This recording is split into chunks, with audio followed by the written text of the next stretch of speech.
Here we are in Wimbledon with Steve Flink, an old friend and colleague, talking about the second day in Wimbledon, where there were a lot of surprises, or some surprises in the women's field, in the ladies' tournament, and not much in the men's. Yes, that's been the pattern with the women lately. We had last year's finalists, Eugenie Bouchard of Canada, ousted by a qualifier here in the first round. She's going to drop out of the top 20 in the world. And Simona Halep, also beaten. Halep was last year's French Open finalist, and she's been a little disappointing this year since playing well earlier in the season. So they lost two very significant players from the women's draw today. Yesterday it was Suarez Navarro, but she's a Spaniard, and she probably on grass she was never so much at her ease. But anyway, she lost to a player who was also coming as a wild card because winner of the junior event last year. So Optarenko, and today Sepelova is 106. And the Chinese girl is 117, the one who beat Bouchard. Bouchard. Yeah. So, I mean, this is really two big upsets, no? Yes, and I think it's part of the reason, we can talk more about this later in the tournament, that Serena Williams is able to go on dominating the women's game at age 33. She remains a great tennis player and more motivated than ever before.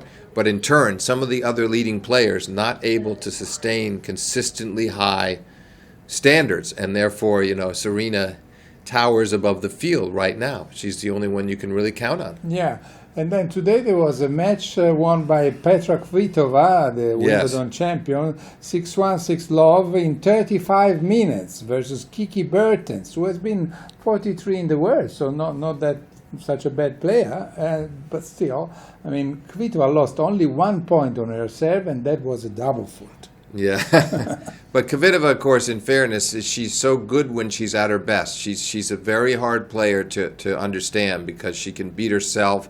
She can play some horrendous matches, but when she's at the top of her game, like she was against Bouchard in the final last year, she can be unstoppable. And she beat Serena earlier this year on clay. And this was a great start for Kvitova in defense of her crown. Now that we have been gentlemen and talking about women, let's talk about men. What do you think? Why not? Borna Coric, the Croatian guy, won 9-7 in the fifth set versus Stakowski, the Ukrainian that we remember able to beat here. Roger Federer. Two years ago, right. So I mean that's a good win, and that's typical of Coric. He's a very tough match player. He's very tough mentally. So young, but he's much older than his years. So, and it didn't surprise me at all that he would be the one to come through in a long, tight match. Yeah. That's his nature. Yeah, and then there was a long battle between Jo-Wilfried Tsonga versus Gilles Muller.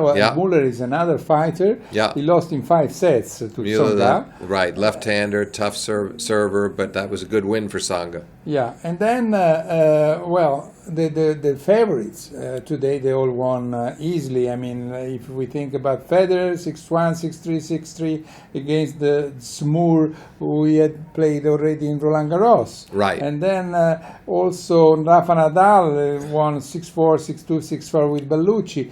The only one who had some troubles was probably Andy Murray. Yes, against Kukishkin. Yeah. Because, Murray was down. He had won the first set, but he was down 6-5, 30-love in the second. Kukishkin serving for the set, 2 points away. Yeah. And Murray broke back and then won the tiebreak and won the match in straight sets. Yeah, one interesting match has been won by Lucas Rosol, who beat Ernest Gulbis, 7-6, 6-3, 7-6. And someone may remember that Rosol had beaten Nadal here in this tournament. Yes, that was a brilliant 5-set performance over Nadal, and he's very good on grass courts. He's very aggressive. Yeah. He's a bold, big hitter.